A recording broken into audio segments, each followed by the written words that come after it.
खुशामदीद news centre में आपका इस्तकबाल है। मैं हूं आपके साथ अतिया मुजीब। रोज़ाना इस प्रोग्राम के ज़रिए कुछ बड़ी खबरें होती है, उसके साथ आपको रूबरू करवाने की पूरी कोशिश करते हैं और आज भी क्या कुछ बड़ी खबरें रहने वाली उस हवाले से भी आपको अपडेट करेंगे। सबसे पहले ग्राफिक्स के जरिए आपको समझाने की कोशिश करेंगे कि आज कौन सी बड़ी खबरें हमारे साथ रहने वाली है, जहां पर कार्रवाई गैर मायने मुद्दत के लिए मुलतवित करी गई है। पार्लियामेंट का सरमाई सेशन आज जो उसका आखिरी दिन था और जो कार्रवाई उसे मुलतवी कर दिया गया और क्या कुछ जानकारी इस हवाले से भी आपको अपडेट करेंगे। जहां पर दूसरी खबर, बिल पार्लियामेंट की मुश्तरका कमेटी को भेज दिया गया है। इस हवाले से क्या कुछ जानकारी आगे चलकर भी आपके सामने रखने की कोशिश करेंगे।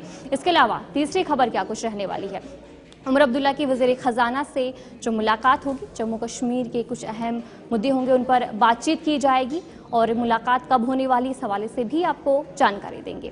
और उसके अलावा जो तीसरी खबर रहने वाली है, जहां पर सरकारी दफ्तर जो निजी इमारतों में है और कहां पर है, क्या कुछ पूरा मामला है, इस हवाले से भी आपको आगे चलकर अपडेट देंगे। तो चलिए आगे जो दूसरी खबर रहने वाली है जम्मू कश्मीर के मौसम के हवाले से कि सर्दी का लहर जो है बरकरार है और लगातार देखने को मिल रहा है कि ठंड में जम्मू कश्मीर में इजाफा जो है वो ज़रूर देखने को मिल रहा है। तो ये कुछ खबरें रहेंगी जहाँ पर आपके साथ रूबरू करवाने की पूरी कोशिश करेंगे, लेकिन सबसे पहले नजर डालेंगे कुछ बड़ी 10 खबरों पर।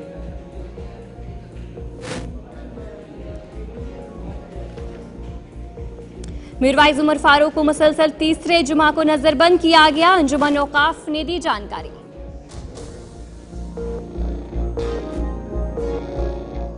सोपुर पुलिस की बड़ी कार्रवाई, पुलिस ने मंशियात और साइकोट्रॉपिक मादे को किया तबाह, 1 करोड़ से ज्यादा मालियत की मंशियात तबाह। चिले कलान की आमद, श्रीनगर समेत कई इलाकों में सरतरीन रात रिकॉर्ड। पार्लियामेंट के दोनों ऐवानों की कार्रवाई गैर मुअय्यना मुद्दत तक मुलतवी, ऐवान की महज 40% कारकर्दगी, चेयरमैन ने दी जानकारी। लोकसभा ने one nation one election bill parliament की मुश्तरका कमेटी को भेज दिया, तश्कील दी गई जेपीसी में कुल 39 सरकार। जयपुर में ट्रकों की तसादम में 40 गाड़ियों में लगी आग, बस में सवार 7 अफराद की मौत। कांग्रेस लीडर धर्मेंद्र हड्डा ने किसान लीडर जगजीत सिंह से की मुलाकात, एमएसपी की कानूनी गारंटी का किया मुतालबा। मीरठ में पंडित प्रतीप मुश्तरका की कथा के दौरान भगदड़, कई खातून हुई जख्मी। दिल्ली एनसीआर के कई स्कूलों को फिर मिली बम की धमकी, तहकीकात जारी। समाजवादी पार्टी के रुकन पार्लियामेंट जियाउर रहमान बुर्ग पर बिजली चोरी का इल्जाम, 1 करोड़ रुपए का जुर्माना आयद।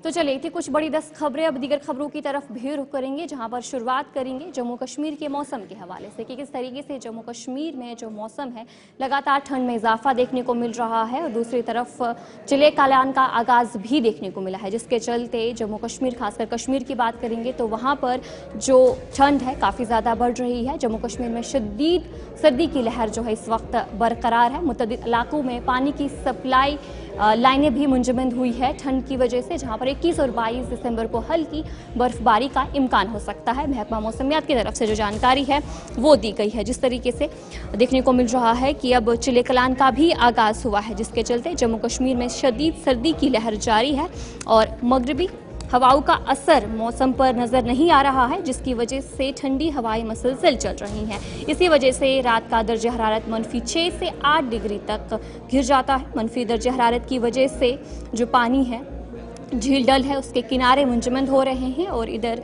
रात कश्मीर की बात करेंगे तो 40 रोज़ा चिले कलान का भी आगाज़ जो है वो हो रहा है, जिस दौरान तवक्का की जा रही है कि नए साल पर बर्फबारी हो सकती है। और लगातार देखने को मिल रहा है कि जम्मू कश्मीर में जो दर्जा हरारत है उसमें कमी हुई है, जिसके चलते मुतअद्दिद ऐसे जगहें हैं, इलाके हैं जहाँ पर जो पानी है वो मुंजमद हो रहा है और जो टेम्परेचर है, दर्जा हरारत है, उसमें भी काफ़ी ज़्यादा कमी देखने को मिल रही है। और इस वक्त जम्मू कश्मीर की बात करेंगे तो कश्मीर में जो दर्जे हरारत है -6 से -, डिग्री तक जाता है, जिसके चलते जल डील के किनारे हैं वहाँ पर मुंजमद हो रहा है। और उसके अलावा भी जो ठंड का रोज़ है वो बरकरार देखने को मिल रहा है। और महकमा मौसमियात की तरफ से भी कहा गया है, उनकी तरफ से भी जानकारी दी गई है कि जो 22 दिसंबर को हल्की बर्फबारी का इम्कान जो है वो हो सकता है। जिस तरीके से जम्मू कश्मीर में की बात करेंगे तो मौसम की बात करेंगे तो महकमा मौसमियात की तरफ से कहा गया है कि अब बर्फबारी भी हो सकती है जम्मू कश्मीर में।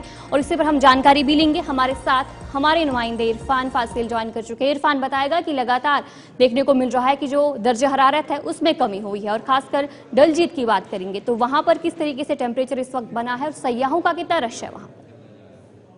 अदिया, जहां तक मौसम के साथ साथ मौसम की बात करूंगा और मौसम को लेकर बात करें तो वादी कश्मीर में ठंडा मौसम और ठंडे मौसम के साथ आज रात 12 बजे के बाद चिल कलान शुरू होने जा रहा है। ये 40 दिन का जबरदस्त हार्श विंटर होता है जिसमें कोयले, कांगड़ी, फेरन का इस्तेमाल लोग करते हैं, गरम गरम मलबूसात का इस्तेमाल करते हैं। इस बीच अगर देखा जाए तो खाने पीने की चीजों में भी हरिसा जो है इस खास दिन 40 दिन में काफी लोग खाना पसंद करते हैं। मगर अगर देखा जाए, जबकि हम देख ही रहे हैं कि मौसम के साथ साथ इस वक्त खुश्क मौसम काफी ज्यादा है, ड्राइनेस की वजह से बहुत ज्यादा बीमारियां लोगों तक पहुंच चुकी है। यानी नजला, जुकाम, खांसी, फीवर जो है अक्सर आमतौर पर इस वक्त दिखाई दे रहा है, क्योंकि बालाई इलाकों में हल्की बर्फबारी तो पिछले बारी हुई, मगर मैदानी इलाकों में जिस तरीके से बारिश या बर्फबारी होती थी और ये ड्राइनेस टूटती थी, वैसा कुछ अभी दिखाई नहीं दे रहा है। हाँ, मौसमी महकमियात की तरफ से जो प्रेडिक्शन आई है 22 दिसंबर को लेकर बताया जा रहा है कि हल्की बर्फबारी हो सकती है या बारिशें हो सकती है।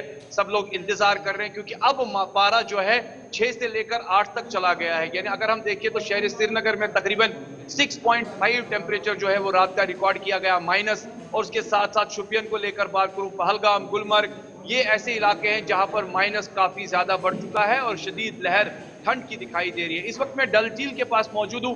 मैं अपने वीडियो जर्नलिस्ट मोहम्मद शफी से गुजारिश करूंगा कि वो थोड़ा उठाएं कैमरा और दिखाएं पैन करके कि एक साइड से अगर आप देखेंगे इस वक्त रात का समय है, बिजली की कटौती भी अक्सर पेशतर जो है वो खास तौर पर इस टाइम पर जरूर दिखाई देती है। जबकि आजकल बिजली के मामला को लेकर कई सवाल खड़े भी किए जाते हैं कि जब सर्दियों का मौसम आता है तो बिजली की जरूरत पड़ती है, मगर इसके साथ साथ डल झील का शिकारा और डल झील का नजारा वो तो आप देख ही रहे होंगे। मगर दूसरी जानिब अगर देखा जाए अभी भी हल्की हल्की मूवमेंट जो है सड़कों पर दिखाई दे रही है, जबकि आवाजाही टूरिस्ट की लोग को लेकर या टूरिस्ट कैब्स वगैरह जो है वो इस वक्त यहाँ घूम फिर रहे हैं टूरिस्ट लोग। और साथ साथ होटल की बुकिंग भी अच्छी खासी है। डल झील के साथ साथ डल झील का हाउस बोट जो है उसमें भी अच्छी खासी बुकिंग है, जबकि आने वाले टाइम में क्रिसमस आने जा रहा है और क्रिसमस के साथ साथ देखा जाए न्यू ईयर आने जा रहा है, तो कह सकते हैं कि इसकी जो बुकिंग है वो अभी से ही गुलमर्ग में जैम पैक है। यहाँ से मैं मेरे वीडियो जर्नलिस्ट आपको नजारा दिखाएंगे, ये एग्जैक्ट वो विजुअल्स है जो इस वक्त हम लाइव आपको दिखा रहे हैं डल झील से। रात के इस समय में हल्का हल्का जो है कह सकते हैं कि कुछ शिकारा भी दिखाई दे रही है, जिसमें सैर तफरी के साथ जो है सयाह मसरूफ है।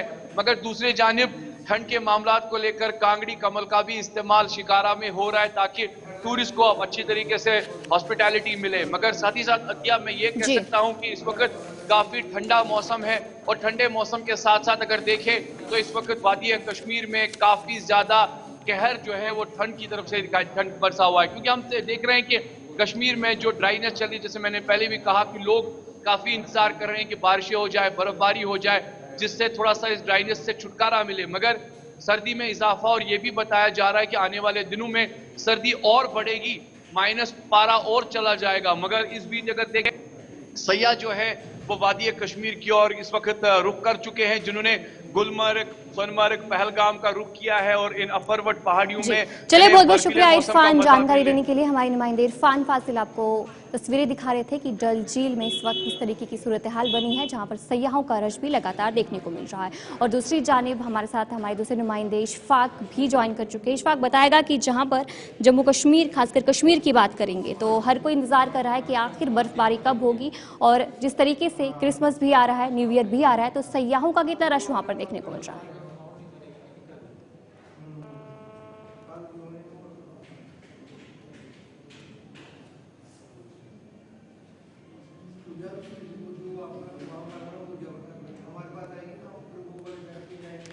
तो चलिए, जिस तरीके से देखने को मिल रहा है कि जम्मू कश्मीर में लगातार जो ठंड में इजाफा है, हालांकि बर्फबारी अभी तक नहीं हुई है, लेकिन महकमा मौसमियात की तरफ से जिस तरीके से कहा गया है कि तो चले हमारे साथ एक बार फिर से इशफाक ज्वाइन कर चुके हैं। इशफाक बताएगा कि जहां पर लगातार देखने को मिल रहा है कि ठंड में इजाफा है, तो इस वक्त सयाहों का कितना रश देखने को मिल रहा है? जी बिल्कुल जी, जिस तरह से वादी कश्मीर के मुख्तलिफ सयाहती मुकाम की बात करेंगे, चाहे वो दूध पत्री हो या गुलमर्ग हो या पहलगाम हो या सयाहती मुकाम द्रंग हो या सराज वाटरफॉल हो, यहाँ पर अगर तो कुछ दिनों पहले ही हल्की बर्फबारी हुई है, 3 इंच के करीब इस इलाके में बर्फबारी हुई है और अभी भी बर्फ जो है वो जमी हुई है। लेकिन इन दिनों देखा जा रहा है कि नए साल की आमद अब शुरू होने वाले और क्रिसमस को लेकर के यहाँ पर गुलमर्ग में तैयारियां जो है वो जारी है और बहुत सारे सयाह जो है वो मुल्की या गैर मुल्की हो वो जम्मू कश्मीर का रुख कर रहे हैं। और आज हमने देखा कि बहुत सारे सयाह है, उन्होंने गुलमर्ग का जो फ्रोजन वाटरफॉल द्रंग में पड़ रहा है वहां पर बहुत सारे सयाह जो है गुलमर्ग पहुंच रहे थे और यहाँ पर सेल्फियां भी लेने पर। लेकिन अगरचे आज नसीब शब से यानी कि 12 बजे से जम्मू कश्मीर में 40 रोजा चले कलान जो है वो पूरी तरह से दस्तक देगा, जिसमें यहाँ पर जो है दूर दराज इलाकों में लोग पहले ही तैयारी कर लेते हैं, चाहे वो कोयले के हवाले से हो या गर्म मलबूसात के हवाले से हो। लेकिन मैदानी इलाकों की अगर बात करेंगे जी, वहां पर लोगों को कहीं ना कहीं जो है काफी मुश्किलों का सामना करना पड़ रहा है इन दिनों, क्योंकि पहाड़ी इलाकों में इस वक्त इंतजार सिर्फ इस बात का है कि कब यहाँ पर पहाड़ी इलाकों में बर्फबारी हो और इस बर्फबारी से यहाँ पर जो है सयाह भी ज्यादा से ज्यादा आ सकते हैं और नए साल की आमद अगर शुरू होने जा रही है, लेकिन यहाँ पर अभी दूर दूर तक बर्फबारी के आसार जो है वो नजर नहीं आ रहे हैं। जी चलिए, बहुत बहुत शुक्रिया जानकारी देने के लिए। इशफाक अहमद आपको जानकारी दे रहे थे कि जहां पर किस तरीके से तैयारियां देखने को मिल रही है और बर्फबारी भी हो रही है और साथ ही साथ क्रिसमस और न्यू ईयर की भी जो सेलिब्रेशन है वो लगातार उसकी तैयारियां इस वक्त देखने को मिल रही है।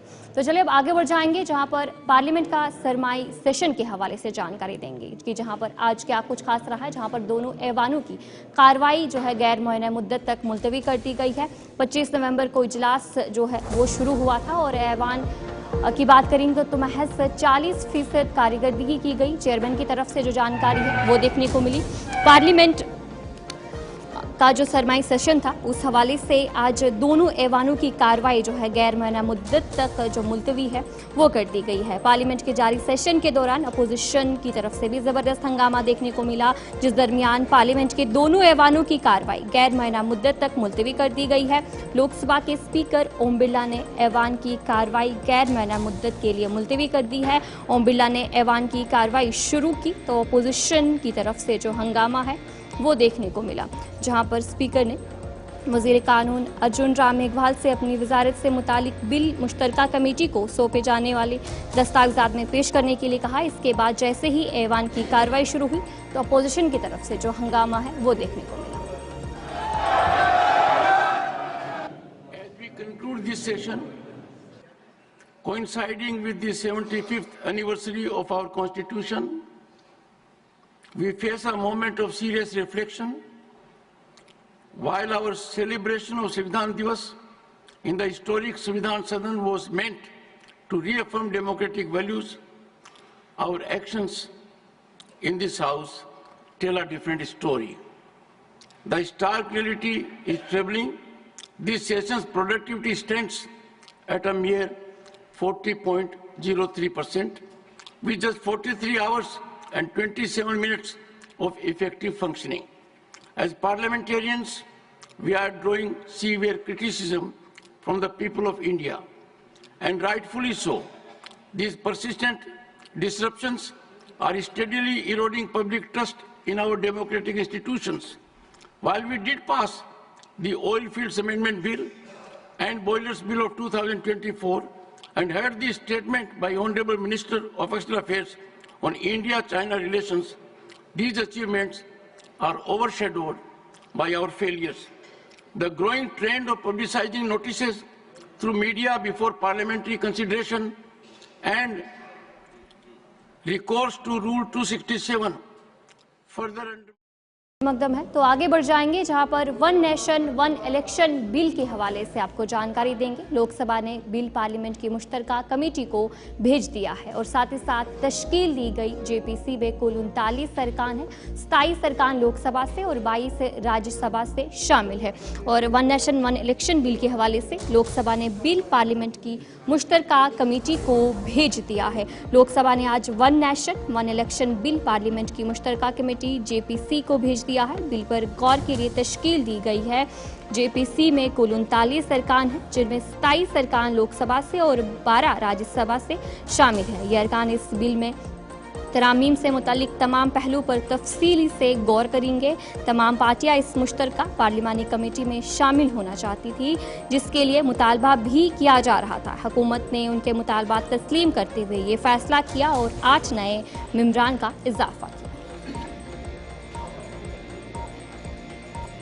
Kind permission, I rise to move the following motion that this House concurs in the recommendation of the Lok Sabha that this House do join in the joint committee of the Houses on the Constitution 129th Amendment Bill 2024 and the Union Territories Laws Amendment Bill 2024 and resolves that the following members of the Rajya Sabha be nominated to serve on the said joint committee.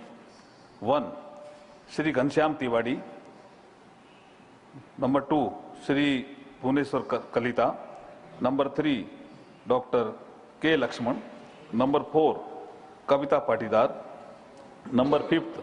Shri Sanjay Kumar Jha. Number 6. Shri Randeep Singh Surjewala. Number 7. Shri Mukul Vasnik. Number 8. Shri Saket Gokhale. Number 9, Shri P. Wilson. Number 10, Shri Sanjay Singh. Number 11, Shri Manas Ranjan Mangraj.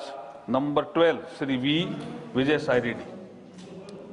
तो चलिए अब आगे बढ़ जाएंगे, जहां पर उमर अब्दुल्ला वजीर खजाना से मुलाकात करेंगे और जम्मू कश्मीर के बजट को लेकर बातचीत जो है वो होगी।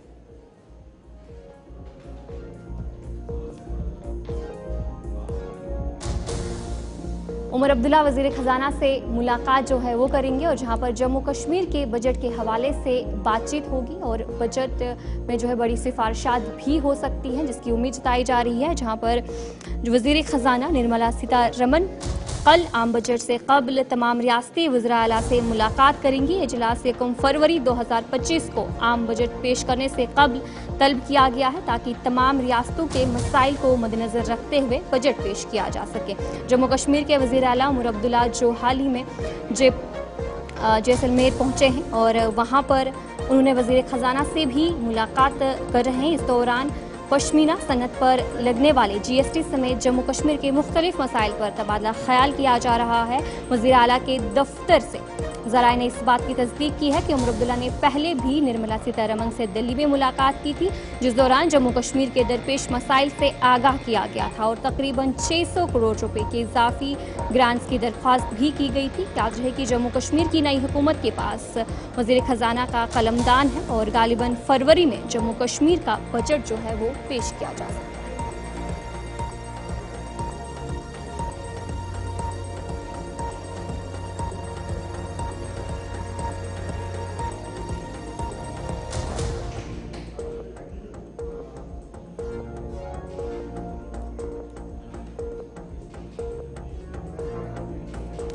तो चलिए अब आगे बढ़ जाएंगे, जहां पर थन्ना मंडी से एक बड़ी खबर सामने आई है, जहां पर बताया जा रहा है कि 26 में से 16 सरकारी दफातर निजी इमारतों में हैं और सालाना 30 लाख रुपए किराया जो है वो अदा किया जा रहा है और ऐसे मुतअद्दिद मंसूबे हैं जो अभी भी पूरे नहीं हुए हैं। थन्ना मंडी से आपको एक खबर बता रहे हैं जहां पर 26 में से 16 सरकारी दफातर निजी इमारतों में हैं और उनका किराया भी दिया जा रहा है। सालाना 30 लाख रुपए जो किराया है वो दिया जा रहा है। राजौरी के सब डिवीजन थना मंडी में बेशतर सरकारी दफातर किराए की इमारतों में काम कर रहे हैं। हालांकि जगह दस्तयाब और फंड्स मुख्तस हो चुके हैं और 16 दफातर का जो महीना किराया है वो 2,40,000 रुपए दिया जा रहा है और तहसील कॉम्प्लेक्स की इमारत 2018 में गैर महफूज करार दी गई थी, लेकिन इसकी तामीर का जो काम है वो शुरू नहीं हो सका है, जिसके चलते मकामी लोगों ने मुतालबा किया है कि तहसील कॉम्प्लेक्स की जगह पर मिनी सेक्रेटेरिएट बनाया जाए और इसके अलावा तमाम दफातर जो है उन्हें एक जगह लाया जाए।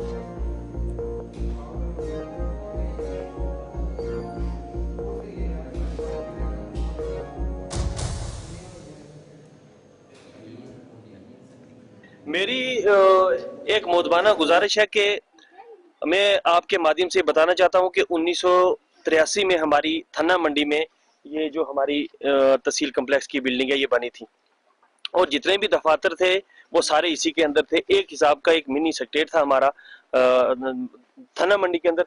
बदकिस्मती से ये 2019-18 तक अच्छा काम चलता रहा, अच्छे सिस्टम रहा। अगर कोई भी दूर दराज से लोग, दूर इलाका है ये हमारा थाना मंडी का, मंगोटा, शाहदरा, देरा गली तक ये लंबा इलाका है, वहां से लोग आते थे और पैदल एक ही छत के नीचे सारे दफातर थे और अपना काम करके शाम को घर चले जाते थे। 2018 के बाद क्या हुआ कि ये बिल्डिंग जो है इसको अनसेफ किया गया और ये बिल्डिंग गिर गई। गिरने के बाद फिर क्या हुआ कि 2019 में हमारे उस वक्त के डिप्टी कमिश्नर साहब और उस वक्त के जो हमारे सीनियर एडमिनिस्ट्रेटर थे, उन्होंने आके इसका फाउंडेशन स्टोन रखा और बदकिस्मती ये है कि वो फाउंडेशन स्टोन आज तक वहीं का वहीं है। और हमारे 26 इस वक्त यहाँ दफातर हैं तहसील के अंदर थाना मंडी में, और एक 10 किलोमीटर ऊपर, दूसरा 10 किलोमीटर इधर नीचे, एक शुमाल की तरफ, जुनूब की तरफ, एक मशरक की तरफ, एक मगरिब की तरफ। अगर दिन को घर से इंसान अगर आए तो मर के 2 दफ्तर से अपना काम नहीं कर सकता। उसके बाद ये खंडर वैसे का वैसा पड़ा है। 17 दफ्तर हमारे जो हैं वो प्राइवेट बिल्डिंग्स जो हैं वो हायर करके रखे हुए हैं। मान लो कि 30 लाख महीने का किराया जो है वो प्राइवेट बिल्डिंग वालों को वो दे रहे हैं। लेकिन 19 के बाद आज 5 साल पूरे होने को हैं इसके, लेकिन हमारी जो तहसील कम्प्लेक्स है वहीं की वहीं, इसके अंदर कबूतर और कुत्ते और बिल्लियां नाचते हैं। मेरी आप लोगों के माध्यम से, एडमिनिस्ट्रेशन से और खासकर इस आज की सरकार से मेरी ये बहुमाना गुजारिश है कि हमारा जो तहसील कम्प्लेक्स थाना मंडी है इसकी बिल्डिंग को तैयार किया जाए, इसकी बिल्डिंग को दोबारा बनाया जाए, यहाँ मिनी सेक्रेटेरिएट बनाया जाए ताकि लोगों को आने और जाने में दिक्कत परेशानी ना हो। हमारा वीडियो दफ्तर इस वक्त यहाँ से 10 किलोमीटर नीचे है, हमारा सोशल वेलफेयर दफ्तर हमारा 10 किलोमीटर नीचे है, हमारा हॉर्टिकल्चर प्राइवेट बिल्डिंग में है, हमारा एग्रीकल्चर प्राइवेट बिल्डिंग में, हमारी तहसीलदार हमारा प्राइवेट बिल्डिंग में बैठता है। मेरी गुजारिश है, यहाँ SDPO साहब का ऑफिस है, ट्रेजरी हमारे यहाँ बिल्कुल साथ में है, उसके बाद रेजिडेंशियल ब्लॉक जो है वो यहाँ है। और मेरी ये गुजारिश है, 45 कनाल जो रकबा है हमारा वो यहाँ खाली पड़ा हुआ है। एक तरफ हॉस्पिटल की बिल्डिंग बन गई है, बाकी एरिया जो रकबा है रेवेन्यू डिपार्टमेंट खुद है यहाँ, वो उसकी छानबीन करे, हमारी यहाँ बिल्डिंग बनाई जाए, मिनी सेक्रेटेरिएट बनाया जाए ताकि हमारे थाना मंडी के लोगों को राहत मिले। तो चलिए, न्यूज सेंटर में इतना ही अभी के लिए। मुझे दीजिए इजाजत और आप बने रहिए गुलिस्तान न्यूज के साथ।